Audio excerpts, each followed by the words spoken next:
This is Faith Under Fire. We take you straight to the front lines of religious battlegrounds.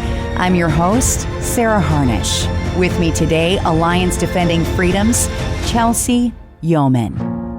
We're talking mail order abortion. Let's start with the FDA versus the state of Louisiana. It's actually a big deal for us, too, in New York and Pennsylvania because it has to do with mail order abortions, abortifacients that are shipped through the mail like mifepristone. Can you tell me about the case? Yes, this case is, frankly, it's a tragedy of a case, and I wish that I could say it's a rare situation, but unfortunately, in the day and age we live in, it's not. We represent an incredible woman, Rosalie Markizic, and her boyfriend forced her to take abortion drugs. He ordered them online, which thanks to the FDA's approval where there's no longer in-person dispensation required. These drugs are readily available on websites online. I worked for a pregnancy resource center who had women showing up with drugs from eBay. They're very pervasive, and thanks to the FDA's mail order policy, he was able to get a hold of those drugs, and he forced his girlfriend to take them, and she lost the child. And it's a really horrific situation,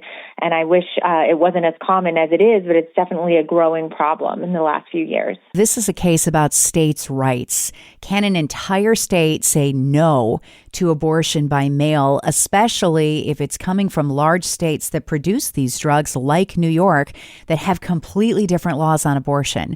The people in Louisiana voted for their laws. They want protection of life.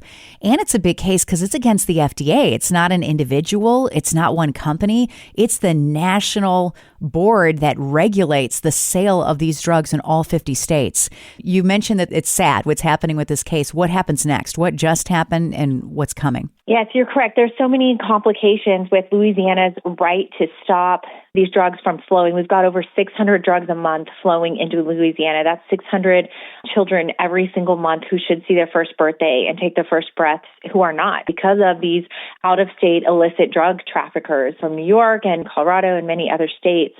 Louisiana is having a hard time stopping them because of shield laws. Those blue states have passed shield laws that say you can't even so much as file a case against those doctors in their courts of law.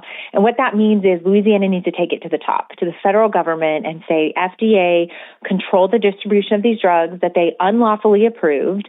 They have never tested the safety of these drugs being done without in-person physician oversight or care from a doctor.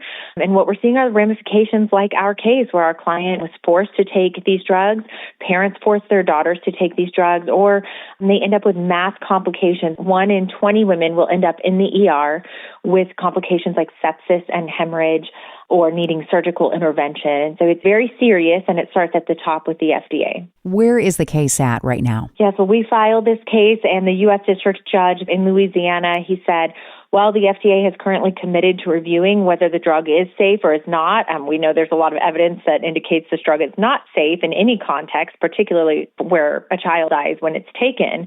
But the FDA is going to be reviewing their safety protocols, and they have about 6 months now, the judge said, to get that report finalized. They're going to hold the case. He stayed the case there at the district court level until the FDA's findings are rendered. However, we at ADF are not going to wait, and we know that women and children's lives are in the balance, and in those 6 months, the damage that could be wrought is astronomical and important. 1 child and 1 woman injured is too many. So we are going to appeal to the Fifth Circuit Court of Appeals and hope for a full injunction against the mail order distribution of these drugs. We've been watching cases on mifepristone and drugs like it for a couple of years now. To me, when you said there's a 6-month limit, that was very encouraging because I feel like this has been going on for a while. But I love that ADF is proactive in filing that appeal to get it to move along faster. Yes, we want to have it reviewed quickly and hope for an injunction. And in the interim, of course, the FDA can continue to do the studies they should have done long ago. They've had a lot of time to do that. And so we're hopeful for a better outcome. We're hopeful that these pills will stop flowing into Louisiana, and it would set a precedent to many of the other states where these drugs are illegally flowing. Why is this case so important to Alliance Defending Freedom?